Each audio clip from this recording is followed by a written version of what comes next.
De même, je vous le dis, il y aura plus de joie dans le ciel pour un seul pécheur qui se répand. Je suis descendu sur la terre pour faire la volonté de mon Père. Et la volonté de mon Père, c'est que je me perde. Oui, Seigneur, ton amour est si merveilleux. Cet amour nous guérit chaque instant. Cet amour nous amène la paix intérieure. Et des fleuves d'eau vive coulent de ce grand amour. Et c'est pourquoi c'est dans cet amour que nous tenons ce matin. Rempli des fleuves de vie. Des grâces surabondantes. Merci Père, sois béni et sois loué pour ce temps de partage. Parce que nous sommes des enfants bénis, des enfants bénis d'Abraham par la foi en Christ. Et tout ce que Abraham a reçu, nous l'avons aussi reçu. Nous te disons merci pour ta grâce et ta présence, pour la révélation de tes paroles. Car la révélation est claire et donne l'intelligence au simple. Merci, sois béni et sois loué. Au nom de Christ Jésus. Amen. Amen. Gloire à Dieu. Ce matin, notre capacité vient du Saint-Esprit. Notre capacité, c'est pour encore décoder le message donc de toute la Pentecôte. Tout le message de la Pentecôte, que tu comprennes.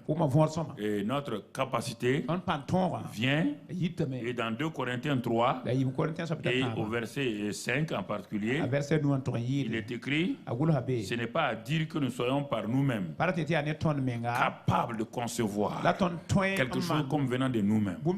Les gens ne sont pas convaincus de ça. Les gens ne sont pas convaincus de ça. Ils ne sont pas convaincus de cette phrase-là. Et quand les gens deviennent chrétiens, ils croient ça. Mais au bout de quelques temps, je suis étonné. Ils ne croient plus ça. Ils croient qu'ils sont capables de faire des choses. Parce qu'ils voient le monde faire des choses. Mais ce qu'ils font là, on va les trouver, ils n'ont ni joie ni paix. Mais ils ne veulent pas accepter ça. Ce n'est pas à dire que nous soyons par nous-mêmes capables de concevoir quelque chose comme venant de nous-mêmes. Mais les gens ne croient pas à ça. Ils disent, mais moi, je suis ingénieur. Hein? Et tu es ingénieur dans quoi? Regarde ta vie. C'est au bureau que tu es ingénieur. Dans le monde, tu n'es pas ingénieur. Dans le monde, tu n'es pas PDG. Tu es PDG où? Dans ton bureau seulement. Quand tu sors du bureau, tu n'es même pas DG. Tu n'es même pas G. Tu n'es même pas gérant. Directeur gérant. Tu n'es pas président, directeur gérant. Tu n'as rien. Tu es officier. Tu es dans l'armée. Regarde ta vie quotidienne dans les quartiers. Regarde ta vie misérable. Tu es ministre. Regarde quand tu quittes ton bureau. Quand tu quittes le conseil des ministres. En dehors de ça, regarde dans la vie. Même tes voisins sont supérieurs à toi. Bagarre dans ta maison. Insulte dans ta maison. Tricherie. Tout ça là. Ce n'est pas les titres qui comptent. Notre capacité ne vient pas de nous-mêmes. Tant que nous n'avons pas accepté ça, on ne va jamais se donner au Saint-Esprit. Il y a des gens qui pensent qu'une partie de leur vie, c'est par eux-mêmes. L'autre partie, c'est par le Saint-Esprit. Voilà le problème. Un médecin, par exemple, qui compte, regardez quelque chose de bizarre. Toi, tu as été formé seulement 7, 8, 10 ans. Et il y a un créateur qui a créé l'homme. Toi, tu veux te comparer au créateur. Parce que tu es médecin. Entre un créateur et un mécanicien, il n'y a pas match.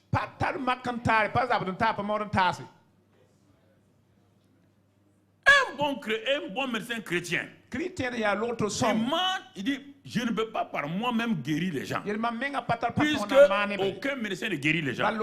Les médecins soignent. Et eux-mêmes disent, Dieu, le médecin soigne, et dit que la providence, quoi. Ils ont peur de dire le mot Dieu. Il y a un créateur. un créateur. Je suis médecin chrétien. Je demande au créateur, toi qui as créé les corps, les gens qui souffrent là viennent devant moi. Toi, tu connais quelle est la raison, la vraie source de leur problème. Un problème psychique qui a provoqué la maladie ne peut être guéri ni par la chirurgie, ni par les médicaments. Vous avez beau lui donner des médicaments. Cet homme-là a un problème psychique. Cet enfant a des problèmes psychiques. Si vous ne trouvez pas la trace là, vous allez le bourrer de médicaments et vous allez détruire sa vie, son foie et tout. C'est la même chose. Dieu est premier en tout. Celui qui veut. Regarde David. David n'a jamais perdu une guerre. Pourquoi Napoléon a été grand? Les Français se vendent de Napoléon. Mais ils oublient que Napoléon. Ils oublient, ils font tout enlever cet élément de Napoléon là pour nous faire croire que c'était un homme extraordinaire. Le secret de Napoléon, ce petit soldat là qui a grandi là, c'était la Bible. Et quand il est arrivé, Napoléon dit, la Bible là, où c'est Dieu, donc, et il a pris quoi? La vie de David. Quand il est arrivé à ça, pourquoi David n'a jamais perdu une guerre? Jamais. David n'a jamais perdu une guerre. Jamais. Un chef de guerre. Si les militaires chrétiens et les militaires de façon générale prenaient ça, c'est ça que Napoléon a pris. Et qu'est-ce qu'il a découvert? Devant chaque guerre, Napoléon consultait Dieu, comme David le faisait. Et Dieu donnait à Napoléon les stratégies. Napoléon a été vaincu, non pas par une armée. Napoléon a été vaincu par la nature. Ce jour-là, il a dit que il n'a pas consulté. Il a dit, lui et ses maréchaux n'ont pas consulté Dieu. Ils sont partis et la grande armée a été bloquée par les éléments naturels. La neige et autre chose. Voilà. Voilà le vrai problème. Quand vous devenez chrétien, votre titre, vous mettez ça dans vos poches. Ça n'intéresse pas Dieu. Ce qui intéresse Dieu, c'est une créature qui est devant moi. Un gars comme Betsalel, quelle école d'invention il a faite? Quelle école de mécanique il a faite? Mais le grand Moïse était sur la montagne. Dieu dit dans la vallée là, il y a un petit qu'on appelle Betsalel. Je lui ai donné l'esprit d'invention, l'esprit de sagesse. Il sait inventer tout. Il a une capacité extraordinaire. Non. Nos ingénieurs ne veulent pas prendre ça. Nos informaticiens ne veulent pas prendre ça. Non, mon ami. Mais ceux qui ont impacté le monde là, prenez tous les prix Nobel de paix, les prix Nobel là, regardez tous les juifs là. Sciences, physique, tout. C'est des juifs. Où est-ce qu'ils ont eu ça? On va lire leur vie. Comme tu ne lis pas leur vie, la vie des gens, c'est avec Dieu. Tu comprends? Il dit notre capacité ne vient pas de nous-mêmes. Notre capacité ne vient pas de nous-mêmes. Ma capacité ne vient pas de moi. J'ai oublié ça il y a longtemps. J'ai pris tous mes diplômes qu'il y a eu à l'université. Ils étaient enfouis quelque part. Allez, circulez. Je n'ai pas besoin de vous. Notre capacité. Sans être un master 2 en gestion. Joseph rentre chez Potiphar. Potiphar avait des affaires, il avait une entreprise.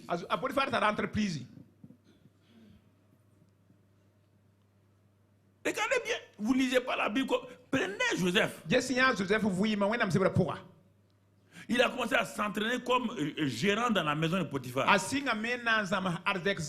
qu'il est rentré, la bénédiction est rentrée. Normalement, un chrétien, quand il rentre quelque part, la bénédiction doit rentrer.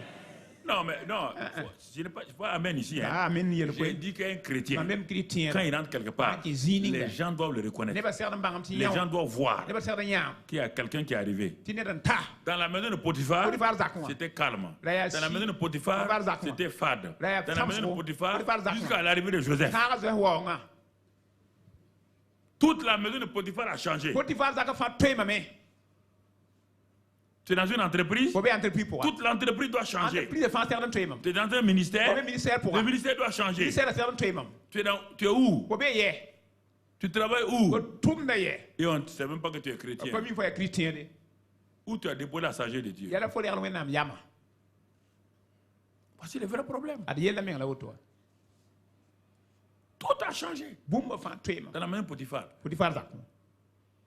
Potiphar dit, mais c'était un esclave. Mais où tu as eu cette sagesse-là?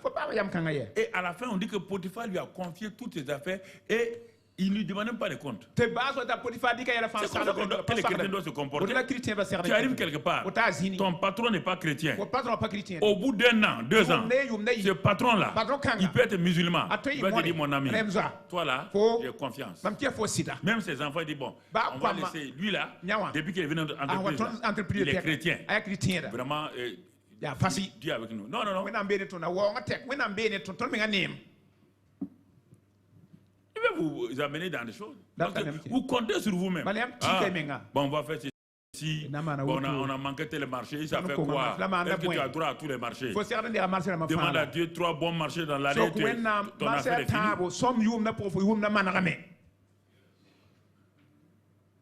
Demande à Dieu 3 bons marchés. Et ton entreprise est partie. 3 marchés vont amener des bénéfices que tu voulais depuis 3 ans, que tu n'as pas eu. Tu vas avoir 10 marchés qui vont te créer des problèmes. Et tu es dans la frustration. Regarde bien. Notre capacité ne vient pas de nous-mêmes. Mais on est orgueilleux. Je peux faire. Dieu dit qu'il faut faire. Moi, je croyais que je t'avais donné le Saint-Esprit pour t'aider. On dit, bon, on va humilier Joseph. On l'a humilié en l'amenant dans une prison. Quand il arrive en prison, le chef de la prison regarde Joseph. Il dit, non, tu deviens chef des prisonniers.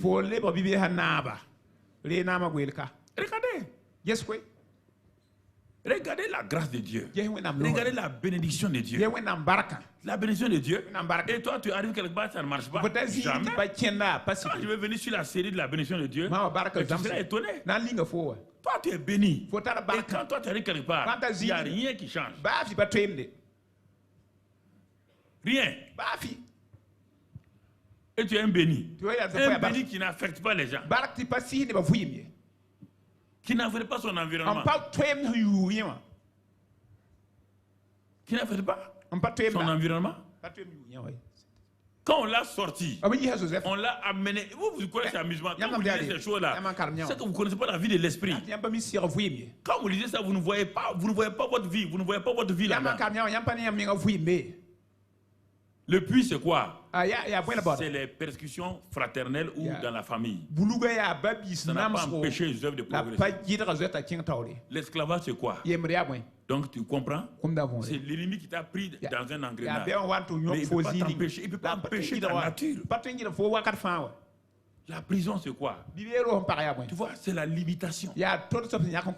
Mais dans ces limites qu'on t'impose, c'est toi qui es le chef. Et maintenant, Dieu te met au large.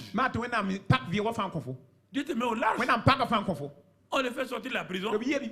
Ça, il n'est pas du parti politique de Pharaon. Il n'est pas égyptien. Il n'a pas la nationalité. Il n'est pas du parti de Pharaon. Il n'est qu'un juif. Encore ennemi. Prisonnier, esclave. Pharaon le met comme premier ministre. Et il a mis un plan. Le plan Joseph. De sortir de crise. Le pays est prospère comme jamais. Ça a affecté les autres nations. Ça a affecté son pays d'origine. N'allez pas me dire que vous êtes chrétien, vous êtes un fils d'Abraham. Abraham était petit. Quand je vais te montrer la bénédiction, tu vas comprendre. Abraham était petit. Et un petit Dieu lui dit, le monde entier est pour toi. Toutes les familles. Aujourd'hui, tout le monde parle d'Abraham. Vous ne croyez pas à ça? Ou que vous êtes limité. Abraham n'était pas limité. Abraham n'a pas de problème. Abraham a traversé les problèmes. Il avait des lots. Il avait toutes sortes de choses. Il avait des tentations de tous les côtés. Mais il s'en est sorti. Donc c'est ça, le verset 2 Corinthiens 3 là. Notre capacité ne vient pas de nous-mêmes. Alors si elle ne vient pas de nous-mêmes, elle vient de qui alors? Elle vient de qui? Alors mon frère, ma soeur, elle vient de qui? Notre capacité au contraire vient de Dieu. Vient du Saint-Esprit. C'est pourquoi dans Acte 1:8, notre capacité vient de Dieu. De Dieu. C'est pour dans Acte 1:8. Jésus dit, mes gars là, vous avez tous failli. Vous m'avez honni. Vous avez tous failli dans la défaite. Il regarde les gens qui sont assis devant lui là. Il n'y a aucun qui est bon. Aucun n'est fort. Tous ont trahi Jésus. Et c'est à eux, il leur dit, voilà les secrets. Comme notre capacité vient de Dieu, le Dieu de la capacité dit à ces personnes-là, vous recevrez une puissance. Quand le Saint-Esprit viendra sur vous, il ne faut pas vous leurrer, hein? Vous ne pourrez rien faire sans le Saint-Esprit. On dirait ça, là, ça ne rentre pas dans mon cœur. On dirait je parle. On dirait ça rentre ici, ça sort là. Les chefs d'entreprise, même chose. Les médecins, même chose. Les gens meurent dans vos mains par vos erreurs. Si vous avez vous confié au Seigneur, les militaires, il n'y a pas de stratégie par le Saint-Esprit. Voilà le problème. Les femmes d'affaires, les hommes d'affaires. Rien. Dieu dit, ne vous aventurez pas. Votre capacité ne peut venir que du Saint-Esprit. Mais dans votre faiblesse là, ne soyez pas culpabilisés aussi. C'est normal, vous êtes des hommes. Vous êtes des hommes. Attendez la capacité divine. Et quand elle viendra, vous allez voir la différence. La vie chrétienne, ce n'est pas une vie de religion. Non, mon frère. Pas une vie d'association. C'est une relation entre un être limité. C'est la rencontre de l'humain avec le divin. La rencontre de l'humain avec le divin. Le divin vient et transfère dans l'humain sa capacité, sa nature. 2 Pierre 1:3-4. Il nous a rendu capable il nous a rendu capable. Et ensuite, il nous a donné sa vie. Donc c'est ça. Le christianisme. Le christianisme naturel n'existe pas. Le christianisme est surnaturel. Il n'y a pas un christianisme naturel. Non, mon frère, ça n'existe nulle part. Et si tu es naturel, tu n'es pas chrétien. Tu es dans une religion qu'on appelle le christianisme, mais tu n'es pas réellement dans la relation avec Dieu. Non, mon ami, je te parle, je sais de qui je parle. C'est pourquoi Job a dit, malgré mes problèmes là, malgré mes situations là, mon créateur est vivant, mon rédempteur est vivant. Il dit, il n'y a pas de problème, il est vivant. Job avait raison. Dieu dit, tu as bien parlé de moi, malgré tes épreuves là, tu as dit que je suis vivant. Et maintenant je viens. Regarde la fin de Job. Notre capacité ne vient pas de nous-mêmes. C'est ça. Vient pas de nous-mêmes. Et dans le livre de Samuel, 1 Samuel 10, qu'est-ce que lui nous dit là-bas? Qu'est-ce que Dieu nous dit? Il prend un homme qui était un chercheur d'ânesse, incapable de trouver les ânes de son père. Il s'appelle Saül. Son père l'envoie et dit, mes ânes sont perdus, va les chercher. Il sort depuis des jours et des jours. Il ne trouve pas ses ânes. Dieu dit, je vais vous montrer quelque chose. 1 Samuel 10. Alors, qu'est-ce qui va se passer? Et un homme qui le rencontre, un prophète. Il dit, viens ici. Ah non, on va aller chez le prophète. Pour demander au prophète, regardez, on va aller chez le prophète pour demander au prophète de prier pour te trouver les ânesses. Le prophète dit, Dieu a quelque chose de plus important. Viens seulement, tu vas entendre ce que Dieu a pour toi. Il va chez le prophète, regarde, il prit une fiole d'huile. Regardez. Un chercheur d'ânesse. Sa qualité, c'est chercheur d'ânesse. Son identité, c'est ça. Sa fonction, c'est ça. Son titre, c'est ça. Dieu veut nous montrer, d'un côté, un chercheur d'ânesse. De l'autre côté, un petit berger. Regardez, sans capacité, sans puissance. Regardez le Saint-Esprit rentrer en eux. Regardez-le. S'il vous plaît, arrêtez des fanfaronnades. Regardez, un chercheur d'ânesse, sans capacité. Il prit une fiole d'huile, de l'huile simplement. Il met sur sa tête, il le baisa. Et qu'est-ce qu'il va faire? Mon ami. Et il dit à l'Éternel, l'Éternel t'a-t-il pas oint pour que tu sois le chef de son héritage? Il t'a oint, mais personne n'a jamais entendu ce mot-là. C'est Moïse qui connaissait ce mot-là avec Aaron. Quand ils sont partis là, personne ne connaissait plus ce mot-là. C'est la première fois que le mot sort. Depuis le temps de Moïse et Aaron. Les gens ont oublié tout. Justement, ce mot revient. Ça veut dire que les gens ont opéré après Moïse et autres, les ont opéré par leur propre force. Dieu va leur montrer qu'ils ont échoué parce qu'ils n'ont pas donné la place au Saint-Esprit. Tu as échoué, tu es dans la frustration, tu n'as pas donné la place au Saint-Esprit. Il ne faut pas aller loin, mon ami, il ne faut pas chercher autre chose. Les arguments, les gens sont comme ça, les gens sont comme ça, tout le monde est comme ça, toi-même tu es comme ça. Quel genre? Tu parles de toi-même? Tu parles de toi-même? Si ce n'était pas quoi les gens, j'allais réussir. Toi, tu fais échouer des gens. Les gens là, c'est toi, y compris toi. Y compris toi-même. Personne ne peut me faire échouer. Il n'y a pas de type là sur la terre. Tu vas me faire échouer comment? Mon succès est en moi, n'est pas au dehors. Et les raisonneurs là, ils raisonnent. Mon succès n'est pas une affaire d'argent. Dieu dit que dans la sagesse, dans la main droite de la sagesse, il y a quoi? Donc la sagesse a deux mains, non? Dans sa main droite et sa main gauche. Si tu as la sagesse là, tu as l'argent. Si tu as la sagesse là, tu as la vie longue. Si tu as la sagesse là, tu as la victoire. Si tu as la sagesse là, tu as le succès. La sagesse ne vient pas, c'est pas une affaire d'argent ou autre là. Ceux qui s'appuient sur l'argent là, après ils sont déçus. C'est l'esprit de sagesse. Les gens ne comprennent pas la Bible, ils ne veulent pas lire la Bible. Ils veulent raisonner. Ils veulent raisonner. Quand tu parles, les gens sont en train de raisonner. C'est la raison qui a mis Dieu au dehors de la France et il y a des problèmes. C'est ça qui a le problème. Ah oui. Il y a des problèmes. Ok. Bon entendeur, salut.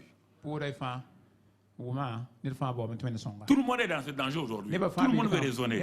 C'est pourquoi les gens progressent. Les gens veulent raisonner. Les gens progressent. Non. Tout le monde raisonne. Non, on raisonne comme ça. On raisonne comme ça. En ce temps, les choses se mettent en place dans nos nations. Ça, c'est la raison. On raisonne trop. C'est ça. Tu comprends? Dans ce passage-là, quand on l'a oint, regarde au verset 6. Quand il a été oint, l'Esprit de l'Éternel te saisira. Ah, tu prophétiseras avec les prophètes là. Et regarde maintenant, tu seras changé à un autre homme. Ah. Voici un homme, on dit qu'il sera changé à un autre homme.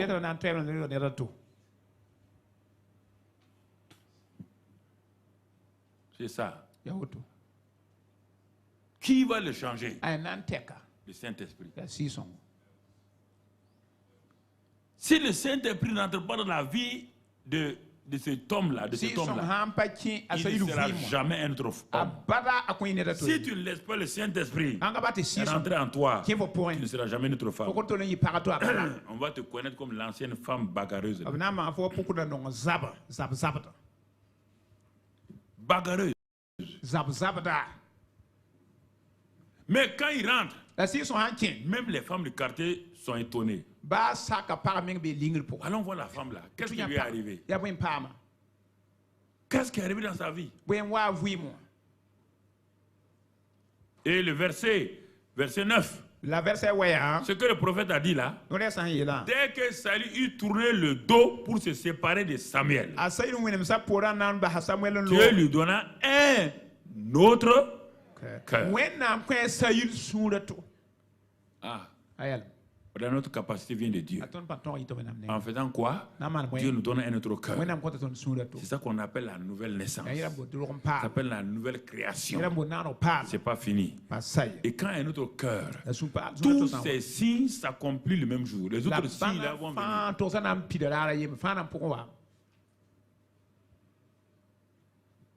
C'est ça.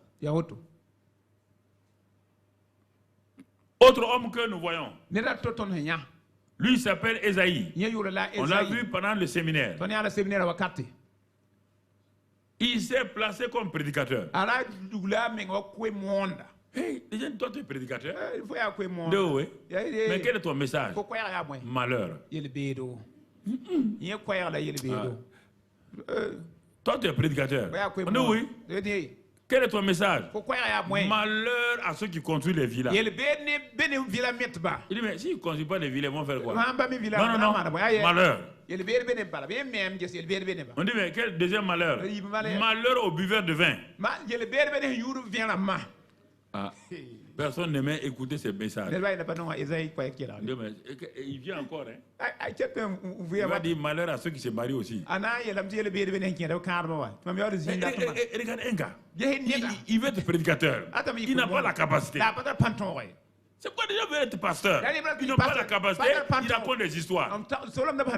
Et vous ne vous regardez pas clairement. Vous pouvez vous asseoir devant quelqu'un, vous-même vous connaissez mieux que lui. Mais je vous amène dans le naturel que vous comprenez. Le naturel négatif là, que vous comprenez. Pourquoi les grands ingénieurs, des grandes personnalités politiques, écoutez-moi très bien, si vous comprenez le négatif, vous allez comprendre le positif.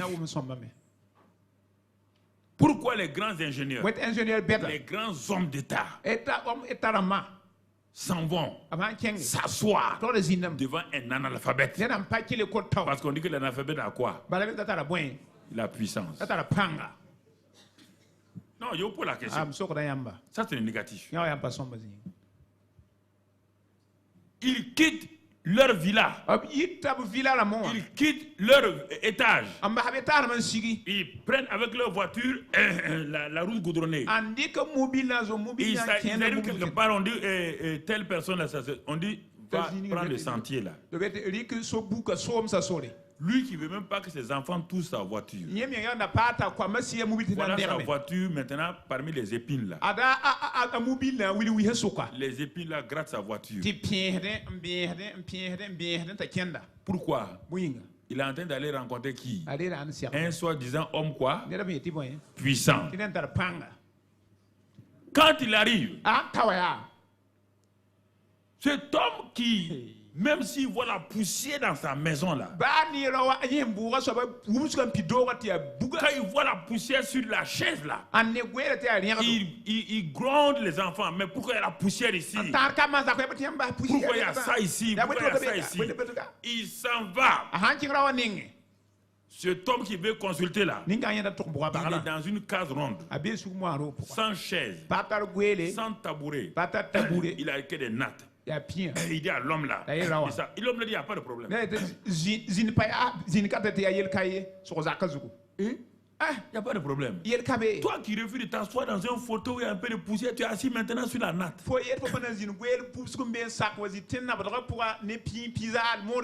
Il a mal au dos. L'homme l'a dit de croiser les pieds. Il croise les pieds. Il est assis, il a mal au dos, mais il est assis quand même. L'homme a dit ici là, on doit se courber, il se courbe. Or à la maison, quand il y a ça seulement, il dit à sa femme, j'ai mal au dos. Mais devant cet homme, ne dit pas ça. Hein? Parce qu'il veut quoi? Il veut la puissance, il veut quelque chose, oui ou non? Pourquoi il s'est déplacé là-bas? Il y en a partout. Les gens font des milliers de kilomètres. Parce que chacun veut voir la puissance. Et Dieu vient nous offrir ça gratuitement. Et là, on méprise. C'est étonnant. C'est étonnant. C'est étonnant. On joue avec le Saint-Esprit comme si c'était notre petit copain. Regardez, une vierge. Le Saint-Esprit est venu couvrir la vierge de son ombre simplement. De son ombre simplement. Et l'enfant divin était dans le ventre. Regardez-le. L'ennemi a amené l'âme de Jésus dans le séjour des morts en enfer. Regardez le troisième jour. Le Saint-Esprit rentre dans l'enfer. Comme s'il rentrait dans une maison simple. Tout le feu là. Tout ce qui est là-bas, là, il s'en va. Il prend l'âme de Jésus et il sort sans problème. C'est ce Saint-Esprit que vous méprisez. Vous ne voulez pas avoir relation avec lui. Ça veut dire que vous êtes insensé. Le Saint-Esprit là, il prend Jésus devant ses disciples. Directement. Directement. Il s'arrête, il regarde. Il l'enlève comme ça. Directement. Il l'amène.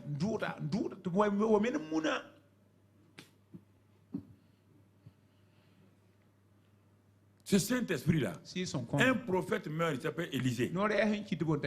L'homme avait l'onction. Il meurt. Et Israël était en guerre avec une autre nation. Et quand quelqu'un est mort, et il voulait aller enterrer la personne, là, ils sont arrivés au cimetière. Au moment où ils étaient au cimetière, l'armée ennemie a attaqué. Ils n'ont pas le temps de creuser. Ils ont eu peur. Ils ont dit, le tombeau d'Élysée là, c'est un tombeau qui est bien fait. Et c'est fermé à clé, on peut l'ouvrir. Ils ont ouvert rapidement le tombeau d'Élysée. Ils ont pris le cadavre là, ils ont jeté là-bas. Au moment où ils l'ont jeté, au moment où ils couraient, l'homme sort et dit, attendez-moi. Le Saint-Esprit. Et c'est avec lui que vous jouez. Vous jouez avec lui et vous voulez être heureux. Saint-Esprit ne peut pas transformer votre entreprise. C'est le marché des chaussures. Saint-Esprit ne peut pas vous aider. Il faut aller faire des compromis. Saint-Esprit ne peut pas te donner un mari. Hein? Tu connais le Saint-Esprit? Le Saint-Esprit. L'esprit de résurrection. L'esprit de vie. L'esprit de sagesse. L'esprit de puissance. Tu le connais? Si tu ne le connais pas, tu seras à la retraite. Tu vas comprendre ta mort.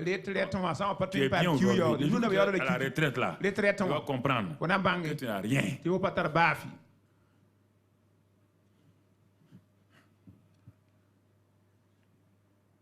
Tu comprends? Ne te laisse pas limiter par le travail. Ne te laisse pas limiter par ces choses. Il faut aller maintenant. Il faut progresser. Il faut aller de l'avant.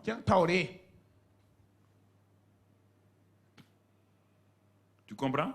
Il faut bien saisir. Hein? Il ne faut pas te laisser quand tu seras à la retraite pour dire Dieu, je vais travailler. Dieu ne veut pas des gens qui ont fini leur énergie. C'est maintenant que Dieu veut, il te veut. Mon frère, ma soeur, c'est maintenant qu'il te veut. Dieu n'a pas besoin de gens qui ont tout donné à l'État ou bien donné à leur entreprise. Il n'a pas besoin de reste. Non. Non, non, non. Il n'a pas besoin de ça. Faut bien comprendre. Faut bien saisir. C'est pourquoi les gens ne saisissent pas tout cela. Dans Jean 8, verset 32, nous connaissons pas le lire. Il dit, si vous demeurez dans ma parole, vous êtes vraiment mes disciples. Vous connaîtrez la vérité et la vérité vous rendra libre. C'est le manque de connaissance qui fait que les gens ne savent pas vivre la vie de l'esprit. Ça n'a rien à voir avec votre niveau intellectuel. Il y a des femmes dans la brousse, là, il y a des filles dans la brousse, là, il y a des vieux dans la brousse, là, qui sont jamais à l'école. Mais la vie de l'esprit est réelle pour eux. La vie de l'esprit n'a rien à voir avec ton niveau d'intellectuel, ton niveau de vie.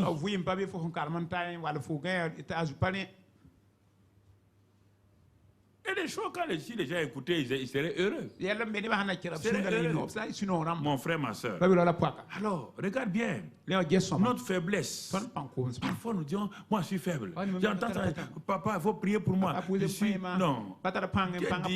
Notre faiblesse, notre incapacité, notre impuissance, ce n'est pas un problème pour Dieu, c'est un problème pour moi. C'est pourquoi Dieu m'invite. Pourquoi Dieu me dit, ta faiblesse n'est pas un problème pour moi. Ça ne me trouble pas. Non. Moi, je suis puissant. C'est pourquoi je viens à toi. Pour transférer à toi ma puissance. Par le Saint-Esprit. Tu ne comprends pas ça? Mais non, on ne prie pas pour ça. Tu as reçu. Tu as reçu le Saint-Esprit. Tu as la puissance.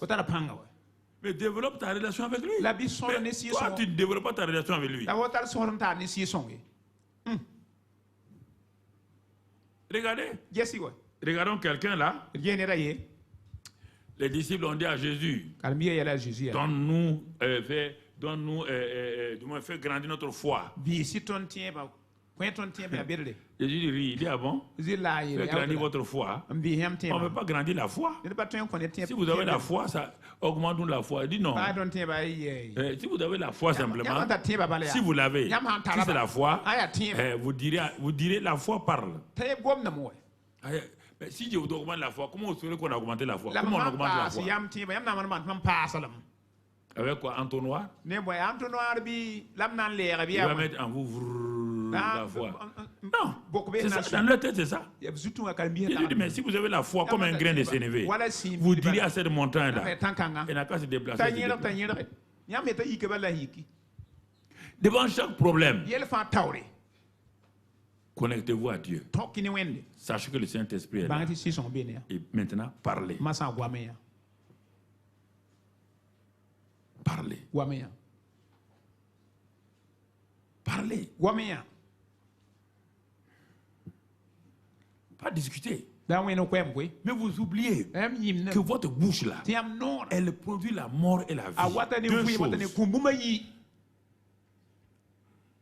Si vous parlez négativement, c'est la mort. Pas mort physique. Échec, faillite, dépression. Vous-même, vous créez ces choses-là en vous. Mais vous refusez de dire la vie sur vous-même. Vos paroles bloquent le Saint-Esprit. Ah, je suis incapable. Moi-même, je ne comprends pas ma vie. Je ne sais pas ce que j'ai fait à Dieu. C'est des paroles qui bloquent. Ce monde est méchant. Ça bloque le Saint-Esprit. Votre langage tous les jours. Votre langage tous les jours dans votre maison. Avec votre mari, avec votre femme. Vous détruisez votre propre vie.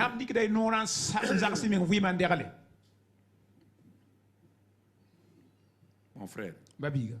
Regardons le cas de Gédéon, un jeune homme aussi. On a vu le cas de Saül, le cas de Gédéon. On va lire dans Juge 6, 14. Un jeune homme qui était là, qui se posait beaucoup de questions. Il est écrit ici, quand Dieu lui a dit qu'il est un vaillant héros, le gars, on va d'abord faire le résumé avant d'arriver au verset. C'était un jeune homme qui était tourmenté. Il vivait dans une période de défaite. Il n'y a rien de nouveau sous le ciel. Il vivait dans un pays tourmenté. Un pays où l'ennemi faisait des razzias. Écoute-moi très bien. Il vivait à une époque où son pays avait des problèmes. Et quand ils cultivaient, ils moissonnaient, ils sont obligés de moissonner, mais les ennemis viennent et font des razzias, détruisent tout.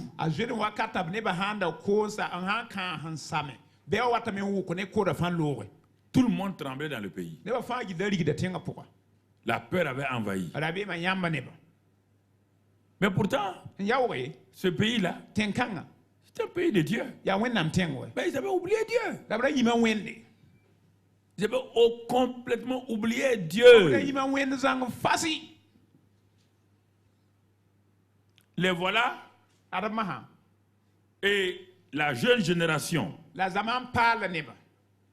était sans foi.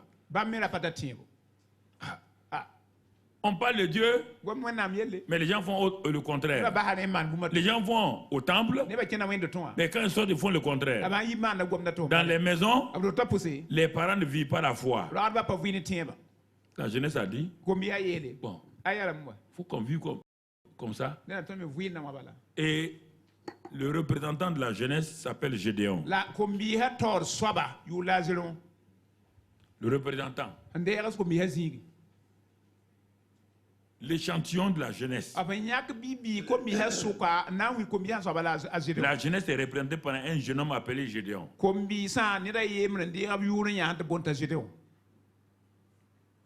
Et c'est à cet échantillon-là, à ce modèle-là, où la jeunesse, toute la jeunesse pensait comme Gédéon pensait. Où est Dieu? Où sont les signes? Pourquoi nous sommes traumatisés? Pourquoi on prie, Dieu ne nous écoute pas? Les gens posent des questions, Dieu ne va pas écouter ça. C'est comme aujourd'hui, les gens posent des questions. Là. Dieu ne va pas vous écouter. Arrêtez de vous envoyer des WhatsApp pour vous faire peur.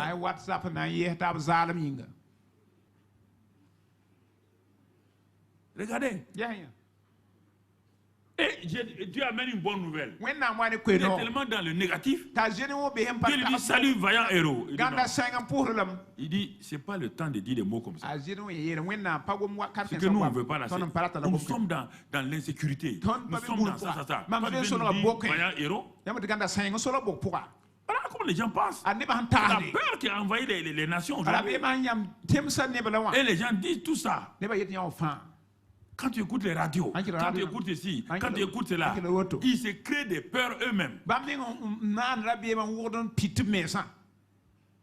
Quand la bonne nouvelle est venue, les gens ne croient plus. Quand les gens développent des pensées négatives, quand la bonne nouvelle vient, on dirait que non, vaillant héros. Ce que moi je n'aime pas, c'est ça. Nous on a des problèmes. Il dit, mais pourquoi tu m'appelles? Moi ça m'énerve. Pourquoi tu m'appelles vaillant héros?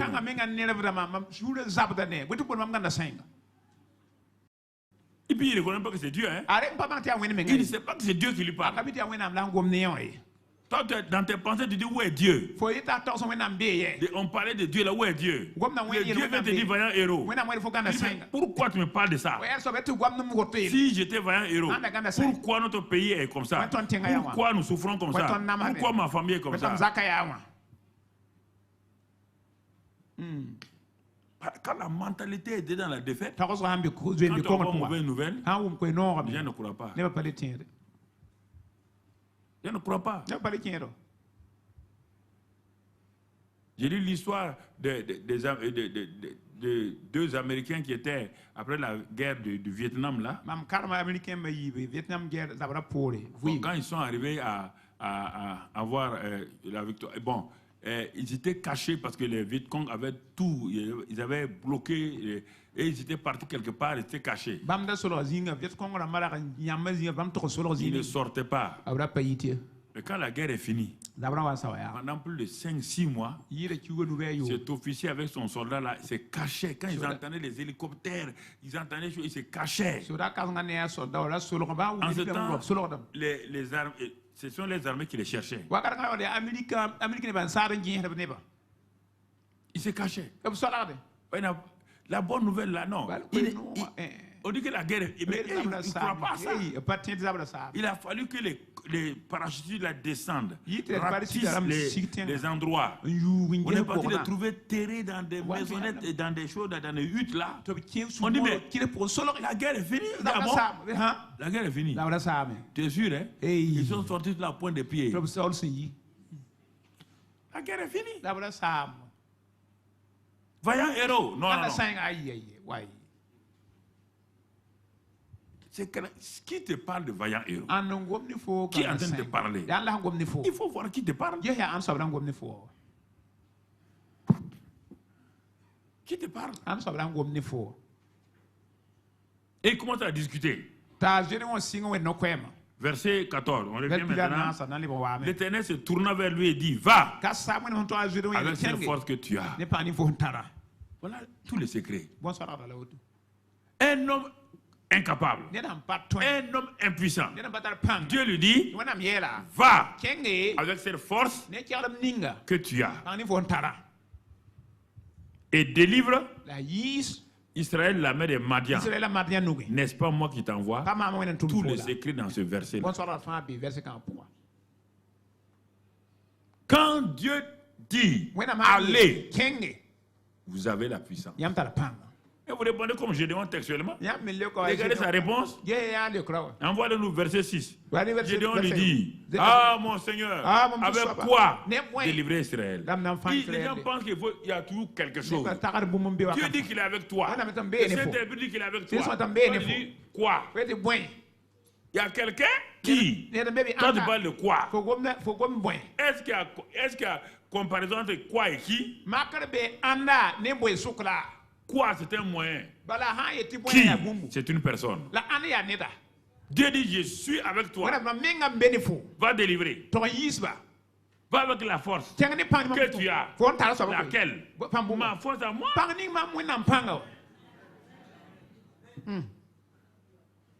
Regarde la suite. Voici. Il commence à parler.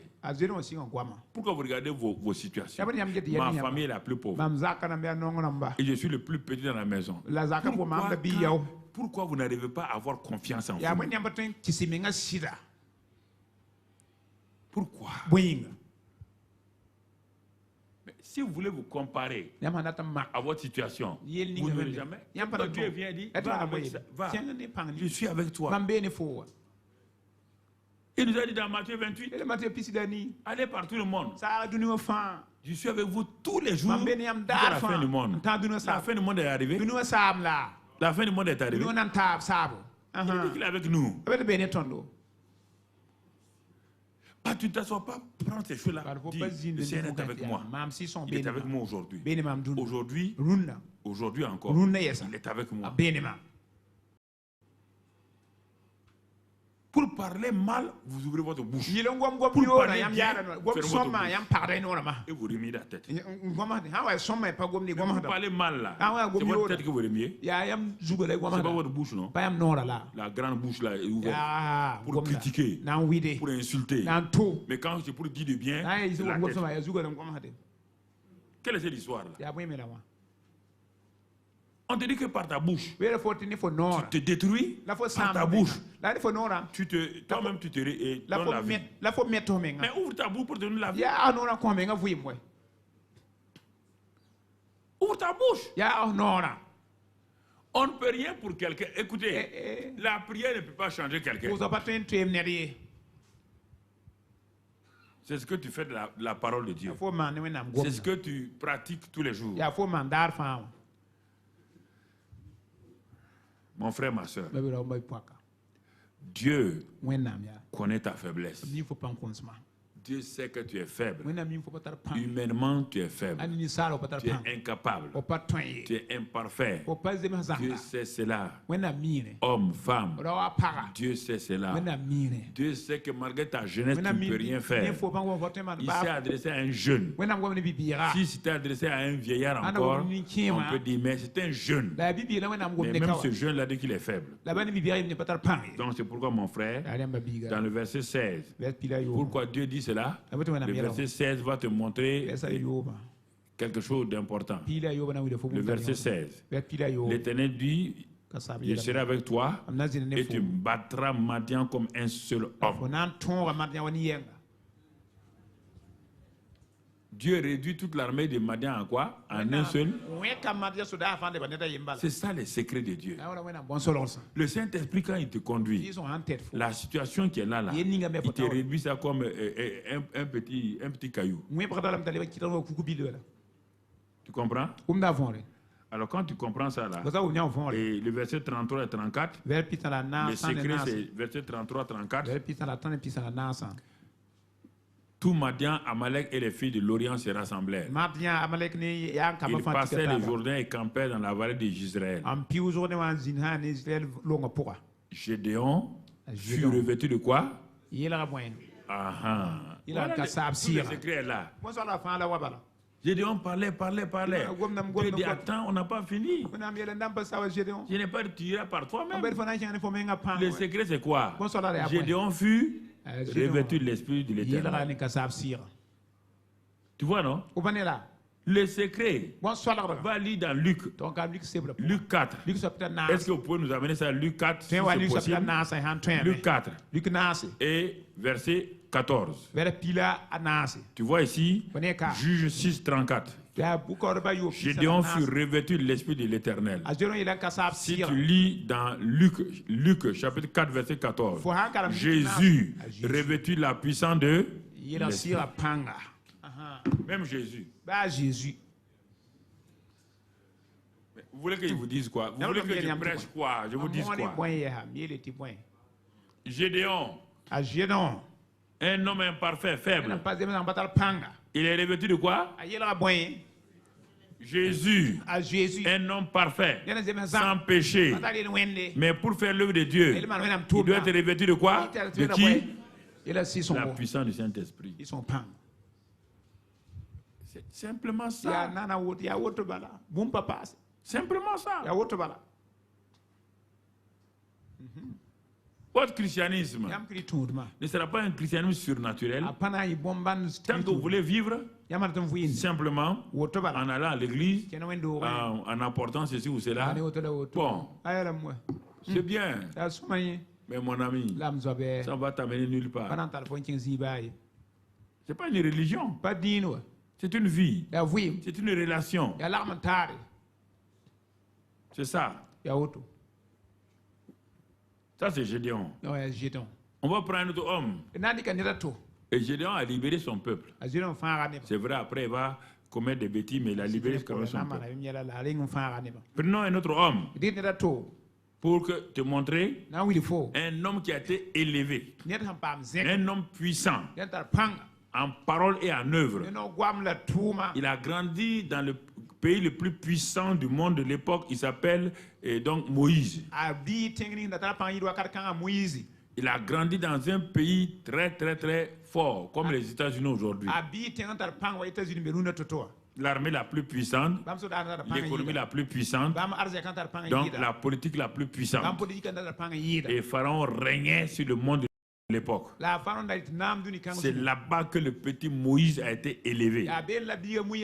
Élevé, il est dit, il était puissant en parole et en œuvre. Mais quand on regarde bien, c'est quelle puissance? C'est quelle puissance? La puissance de l'Égypte? La puissance du monde? Regarde la puissance dont tu parles là. Quand on dit Moro puissant, il est puissant en quoi? Puissant en fétichisme, Moro puissant. Il est puissant parce qu'il est quoi? Il est député. Dans 5 ans, il est député maintenant. Moïse était un moro quoi? Puissant. En quoi? En parole. Quand on cherchait quelqu'un qui parle là, c'est Moïse. En Égypte, il était puissant en parole. Quand Dieu voulait l'envoyer, il dit que quoi? Que lui, il bégaye.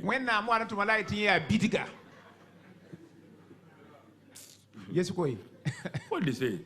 Un homme puissant en parole en Égypte. Mais quand Dieu veut lui parler, il dit que lui, il ne sait pas parler. Mais en Égypte, qui parlait? C'est pas toi, non? Seigneur, ça c'est en Égypte. Mais là où tu veux m'envoyer, ça c'est autre chose. En parole et en puissance. Regarde cet homme-là. En train de fuir, rempli de peur, quand il est parti pour libérer son peuple. Un de ses parents dit, mais qui t'a établi chef sur nous? De qui détiens-tu ta puissance? Moïse, tout de suite a réalisé que la puissance qu'il avait là n'a pas de source. Qu'est-ce qu'il a fait? Il a fui dans le désert. Il faut faire attention. Hein? La puissance dont tu veux te prévaloir là, la puissance d'argent, la puissance politique, la puissance quoi ou quoi, tu vas te trouver, c'est du vent devant les circonstances. C'est du vent. Maintenant, cet homme puissant là, il est maintenant un simple berger. Dieu dit on commence là-bas. Quand je prends un berger, je le montre pour le roi. Mais quand je prends un chef, je l'amène d'abord berger. Fais attention. Si tu es trop puissant, tu vas te ramener en arrière. Mais si tu es petit, il va te faire monter. Et la mentalité humble. Tu ne peux pas affronter Dieu, tu ne peux pas faire l'œuvre de Dieu à sa propre puissance. Et cet homme maintenant, 40 ans dans le désert. Rempli de quoi? Peur, culpabilité, complexe d'infériorité, rejet. Ce sont ces mots qui sont à la mode dans le christianisme aujourd'hui. Comme au temps de Moïse. Quand tu vois quelqu'un seulement, je suis rejeté. Et après, tu veux que je fasse quoi? Si tu es rejeté, lève-toi. Des faux mots comme ça là. Je suis devenu chrétien, j'ai entendu ces mots là. C'est pas les chrétiens d'aujourd'hui. La fille est rejetée. Et après, je suis rejeté par ma famille. Joseph a été rejeté. Il n'a pas réussi, non? Des faux mots comme ça là. Et les gens font des réunions pour guérir les rejets et les rejetés.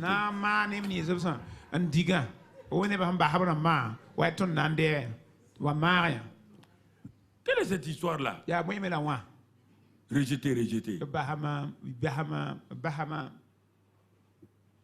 Moi, j'étais comme ça pendant 40 ans. Et le peuple criait. Dieu, tu as dit à Abraham, tu n'es pas menteur, hein? Tu as dit à Abraham qu'on sera esclave ici 400 ans. Les 400 ans sont arrivés où tu nous prouves que tu es menteur, tu n'es pas menteur. Dieu dit, moi je ne mens pas. Dis, vous le libérateur. Votre libérateur là, c'est un homme rejeté, peureux, rempli de complexe d'infériorité et de culpabilité.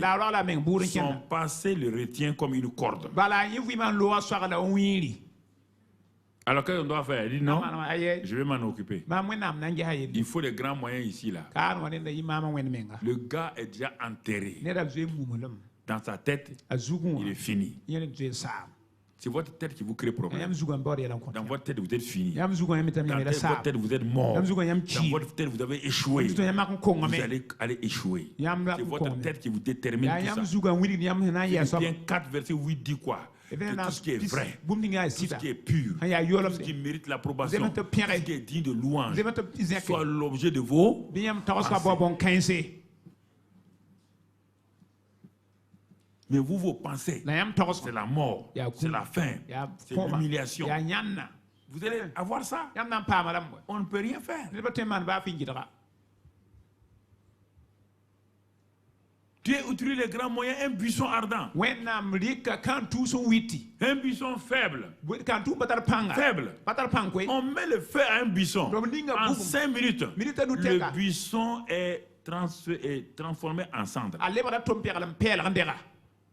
Dieu prend toujours les choses faibles pour nous enseigner. Les choses faibles. Il met le feu. Le buisson ne se consume pas. Moïse commence à se réveiller. Il y a quelque chose d'étrange ici. Il y a quelque chose d'étrange dans cette affaire.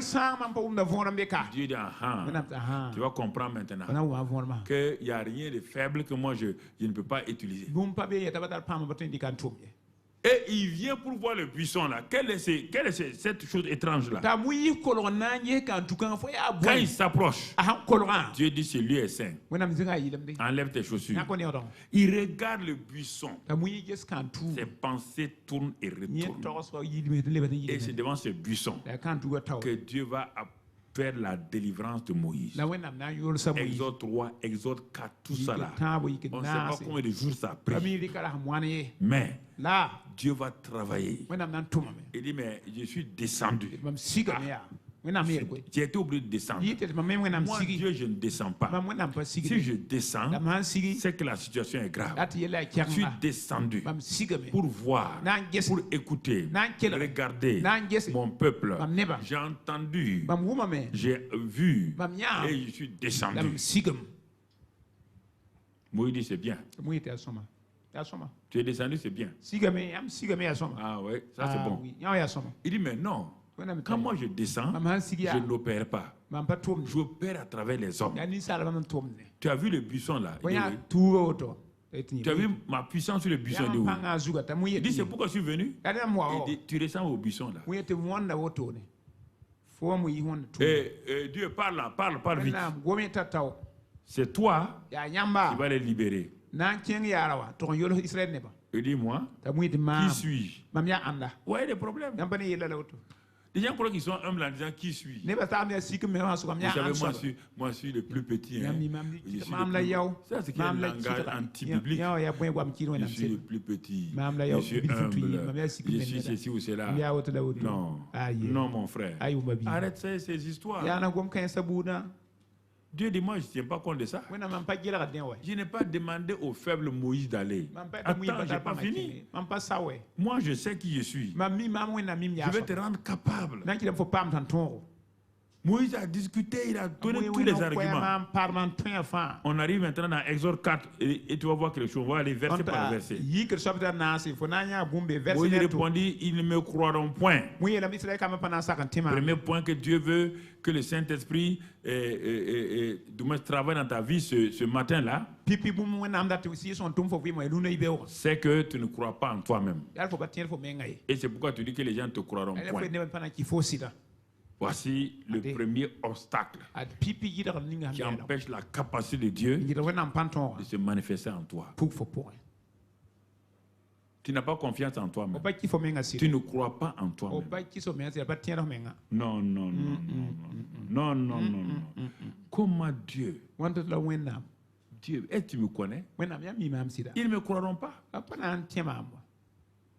Ils ne peuvent pas me croire. Car il y a 40 ans, j'ai essayé ça. Mais Dieu dit, est-ce que moi je t'ai envoyé? Il dit non. Il dit, voilà ton problème. Tu as essayé quelque chose avec ta propre force.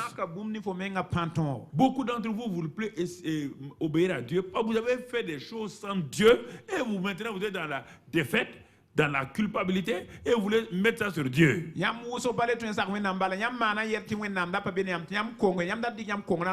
Ah Seigneur, moi j'ai ouvert un orphelinat et maintenant l'orphelinat est tombé. Dieu t'a ouvert un orphelinat? Dieu t'a dit d'ouvrir un orphelinat? Ça, ce sont tes sentiments qui ont ouvert l'orphelinat. Pourquoi je n'ai pas ouvert l'orphelinat? Dans mon cahier de charges que Dieu m'a donné, il n'a pas mis d'orphelinat. Mais il m'a dit m'occuper des orphelins. C'est pourquoi on s'occupe des orphelins. Là, mais si j'ai fait un orphelinat, ça va être la catastrophe. Ce que Dieu ne m'a pas dit, ce n'est pas ma capacité. Il ne me donnera pas sa capacité dans ce qu'il ne m'a pas donné. Pour faire des choses, Dieu ne vous donnera pas sa capacité. Il ne vous donnera pas. Tu as fait ça par toi-même. C'est pourquoi je suis venu pour corriger. Ils ne me croiront pas. Dieu dit, s'ils ne te croient pas, mon fils, moi je suis là. Et ils n'écouteront point. Ils ne croiront point. Ils n'écouteront point. Ils diront, l'Éternel n'était point apparu. Ça, c'est les pensées. Ils parlent à la place des autres. Ceux qui ne croient pas en eux-mêmes parlent à la place des autres. Le pasteur n'a pas confiance en moi. Toi et moi, on s'est assis pour parler. C'est ta tête qui parle. Le pasteur ne m'aime pas. Toi et moi, dis-moi à l'endroit où moi je t'ai dit que je ne t'aime pas. Ce sont tes pensées. Ce sont tes pensées. Moi, je t'ai dit ça. Des gens ils travaillent comme ça. Leurs pensées. Ça fait 40 ans que tu n'as pas vu ton grand frère Moïse et Aaron. Tu n'as pas vu ta grande soeur Marie. Tu n'as pas vu ton père et ta mère. Tu dis qu'ils ne vont pas te croire. Ça fait 40 ans que tu ne leur as pas parlé. Comment tu peux t'asseoir là où tu es? Ils ne te croiront pas. S'ils ne te croient pas, moi je te dis, ça fait 40 ans qu'ils prient, et aussi ils prient, ils disent envoie le libérateur. Ah si. Ah mais, est-ce que Seigneur, tu sais, moi, comme j'ai assez vieilli maintenant, qui t'a dit? Une autre fois, il donne la vie de beaucoup de gens. Mais si toi-même tu ne crois pas en toi, tu es le premier obstacle à ce que la capacité divine se manifeste à travers toi et en toi. Tu prends tes erreurs et tu les mets devant toi. Tu n'as jamais oublié tes erreurs. Tu n'as jamais oublié tes échecs. Rien seulement. Comment Dieu peut utiliser un homme comme moi, une femme comme moi? Tu oublies qu'il y a 5 ans, j'avais fait ça. La Bible dit dans Michée 7 que Dieu pardonne et oublie. Et il met tes iniquités dans la mer de l'oubli de Dieu. Pourquoi vous n'allez pas croire la parole de Dieu enfin? Pourquoi vous laissez votre passé vous rattraper? Ils ne me croiront point. Ils ne vont pas penser que Dieu apparaît à un gars comme moi. Non. Dieu ne va pas apparaître à un homme, un traître comme moi. Deuxième raison qu'il va donner. Deuxième raison. Dieu guérit les émotions. Avant d'aller, Dieu guérit les émotions de Moïse. Dieu vient pour nous dire qu'il va changer notre langage. Et c'est pourquoi dans versets 10 à 13, Dieu va faire quelque chose pour que Moïse comprenne. Versets 14 à 17, on va voir, c'est ça, versets 10 à 13. Moïse dit à l'Éternel, ah Seigneur, je ne suis pas un homme qui a la parole facile. Ce n'est ni d'hier ni d'avant-hier. Petit menteur. On dit que tu es puissant en parole. Tu dis que ce n'est pas avant-hier. Si ce n'est pas avant-hier, il y a 40 ans tu étais puissant, non? Tu as oublié ça? Il y a 40 ans, c'est toi qui levais les foules en Égypte, non? Mais tu les levais avec ta puissance physique, naturelle.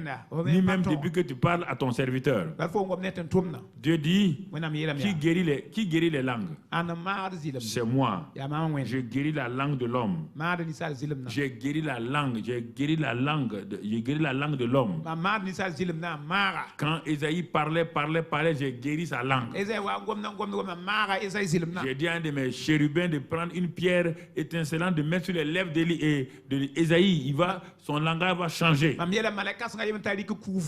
Si c'est ta langue qui te crée des problèmes dans ton foyer, dans ta maison, dans ton bureau, Dieu est capable à l'instant même, là où je parle là, Dieu est capable de changer ta langue si tu soumets donner ta langue, tes lèvres et ta bouche à Dieu maintenant. On n'a pas besoin d'avoir une cérémonie de délivrance où tu vas rouler à terre et laisser tomber, mon ami. Non, arrête ces choses-là. Là où tu es, Dieu est capable. Dieu dit qu'il donne un nouveau langage. Il donne une langue nouvelle. Dans Ésaïe 55, verset 4 dit, je t'ai donné une langue exercée. Je mets dans ta bouche mes paroles. Il dit à Jérémie, ouvre ta bouche. Il a ouvert. Il a mis sa parole. Là où tu es assis, Seigneur, ma mauvaise bouche, ma mauvaise langue là. Ma langue de vipère là, Jésus dit à ces gens, langue de vipère, vous parlez comme des vipères, vous mordez comme des vipères. Jésus n'a pas peur de parler comme ça. Il n'offensait pas les gens. Il dit, mais si tu parles comme une vipère, tu envoies des poisons. Tu envoies des poisons.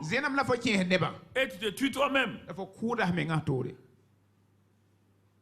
Il dit, mais je change, moi je guéris la langue. Je guéris les langues des gens. Je guéris les langues de ceux qui bégayent spirituellement. Tu comprends? Dieu a guéri sa langue. Ce n'est pas fini. Pour lui donner l'assurance. Dieu dit ce n'est pas par ta capacité. Dieu va faire les 3 signes. Il va faire 3 signes. On n'a pas lu ça. On a sauté. Il va faire 3 signes. Il dit jette ton bâton. C'est ça. Jette ton bâton. Qu'as-tu dans ta main? Moi, il dit que je n'ai qu'un bâton. Il dit mais ce bâton-là, je vais te rendre ce bâton-là. Il y a un bâton d'autorité. Jette le bâton. Le bâton devient un serpent. Il court. Il ne court pas devant un serpent. Ne cours jamais devant un serpent. Retourne-toi. Tu dois avoir l'assurance. Retourne-toi. On ne fuit pas devant Satan. On confronte Satan. On résiste à Satan. Il dit tends ta main et prends-le. Il prend, ça devient son bâton. Premier signe. Dieu te donne l'autorité sur les serpents, les scorpions, sur toute la puissance de l'ennemi. C'est sa capacité première qu'il a donnée. Il a donné ça il y a longtemps. Dès le moment où tu as le Saint-Esprit, tu as cette capacité-là. Il n'y a rien, Dieu ne va, aucune prière ne va te donner ça. Il dit, je vous ai donné le pouvoir de marcher. Je vous ai donné. Cette puissance est en toi, madame. Cette puissance est en toi, jeune fille. Cette puissance est en toi, garçon. Je vous ai donné le pouvoir. Mais pourquoi? Ce n'est pas Dieu qui a tendu sa main pour prendre le serpent. C'est Moïse. Il a tendu sa main de foi. Il a pris le serpent. C'est devenu son bâton. Premier signe. Deuxième signe. Pour que tu saches que la capacité que je donne là, elle est puissante. Il dit frappe le sol. Il frappe le sol. Ça te change. La poussière te change. Il dit, tu as vu? Il dit maintenant, va, tu vois l'eau là. Va frapper l'eau. L'eau est devenue du sang. On n'a pas le temps de développer ça. Il dit, tu as vu? Il dit, c'est pas fini. Mets ta main. La puissance de guérison. Mets ta main dans ton sein. Il met sa main sur ta chemise. Il sort ta main. Quand ça sort, c'est lèpre. Il dit, remets ta main. Quand il remet, il sort. C'est purifié. Il dit, voilà les 3 signes que je mets dans ta main. Voilà ce que Dieu nous a donné. Mais frère, vous raisonnez. Je pose la question. Voici un homme, 40 ans. 40 ans. Il est dans le désarroi. 40 ans, il n'est pas enseigné. Sauf par son beau-père, Jéthro. Et Jéthro ne connaît pas tout. Il n'est pas juif. Mais le peu qu'il connaissait sur l'Éternel, il a commencé à dire ça à Moïse. Je te pose la question.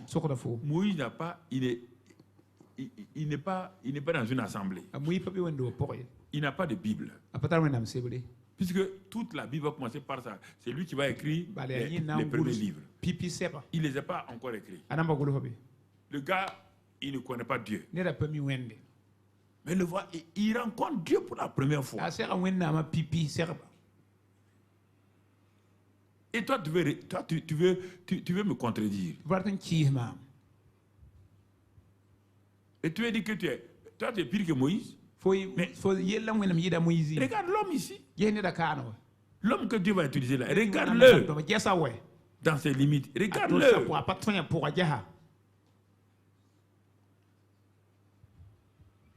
Dieu dit, non seulement ça, j'ai déjà parlé à ton frère Aaron. Il est en train de venir. Je vais faire de lui ton prophète. Et toi, je vais t'élever comme Dieu. Dieu nous a dit tout ça. Il nous a donné d'être participant de la nature divine. Pierre 1:4. Il nous a donné tout ça. Mais on est là en train de prier. Il faut arrêter ton incrédulité. Tu veux prier pourquoi? On t'a déjà donné. Tu veux prier pourquoi? Il faut aller. Il faut aller. Regardez. Dieu lui donne des signes. Dieu lui donne une langue nouvelle. Dieu l'élève et le positionne. Tu seras Dieu pour Aaron. Aaron sera ton prophète. Et Dieu dit, le bâton que tu tiens dans ta main là, ça devient mon bâton. C'est avec ce bâton là que tu feras des signes. Et après ça, Moïse s'en alla pour jeûner 40 jours et 40 nuits.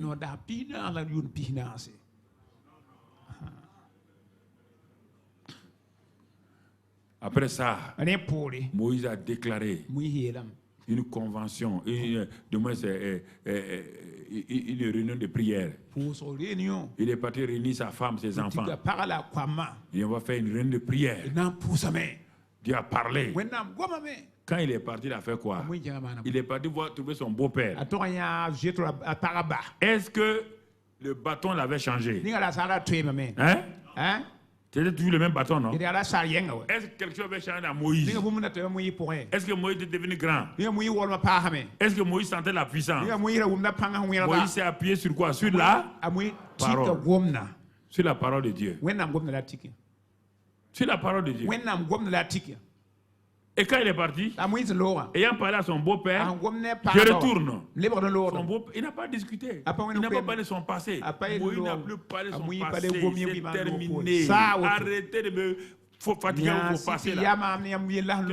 Si quelqu'un est en crise, il est quoi? Les choses anciennes. Son passé est. Son passé est. Et toutes choses sont devenues. Arrêtez. Moïse a parlé de son passé encore. Tu as déjà vu Moïse parler une deuxième fois de son passé? Tu l'as vu?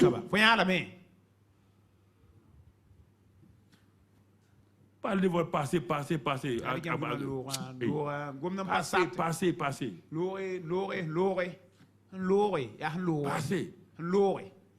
ça le problème.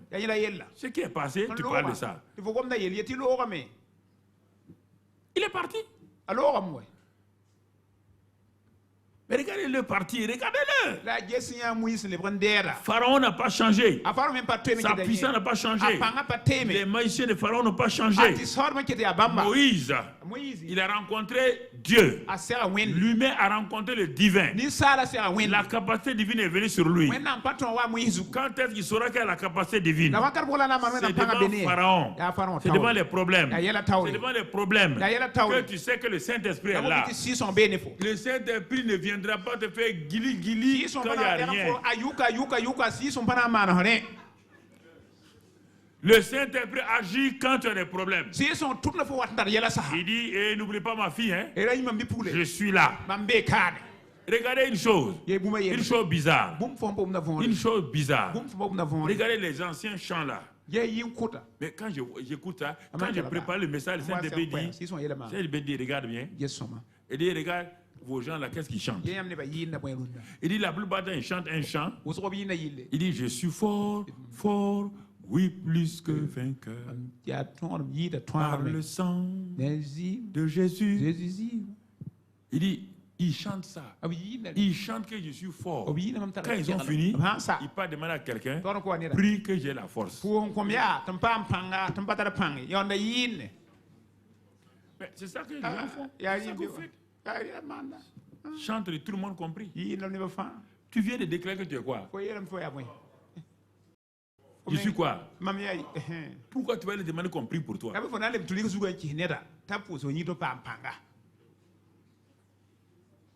Sois logique toi-même, même naturellement, là, c'est pas normal.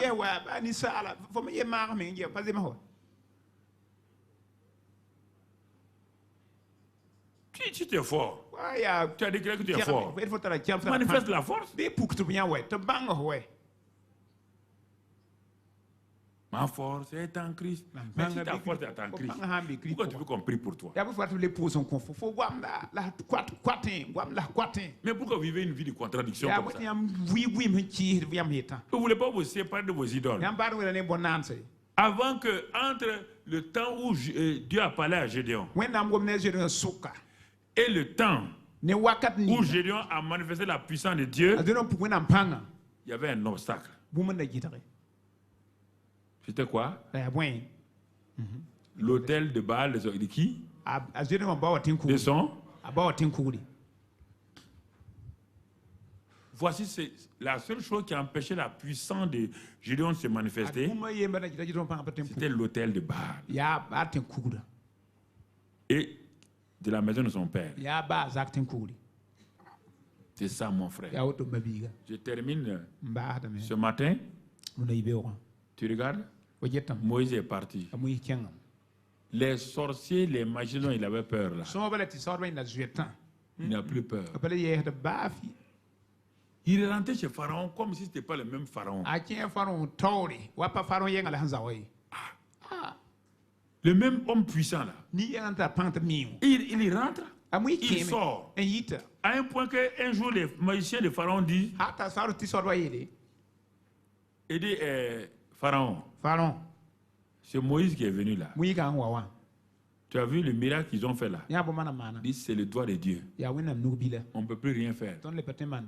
Notre pouvoir est limité. Troisième miracle. Et Moïse et Aaron continuent à faire les autres miracles. Mais les magiciens ne pouvaient plus faire. La différence, c'est que Dieu a rendu Moïse capable. Et ce même Dieu-là nous a rendu capables. Ce Dieu-là, vous ne pouvez pas savoir tant que vous n'êtes pas devant des situations. Quand vous êtes devant des situations, il faut vous positionner. N'ayez pas peur. Restez ferme. Parlez aux situations, aux circonstances. Frères et sœurs, parlez. Jésus a dit, celui qui croit en moi fera les mêmes œuvres que je fais. Et il fera les plus grands pas, je m'en vais au Père. Voyez cela. Marchez dans cette réalité. Marchez dans cette vérité. Marchez dans cette grâce-là.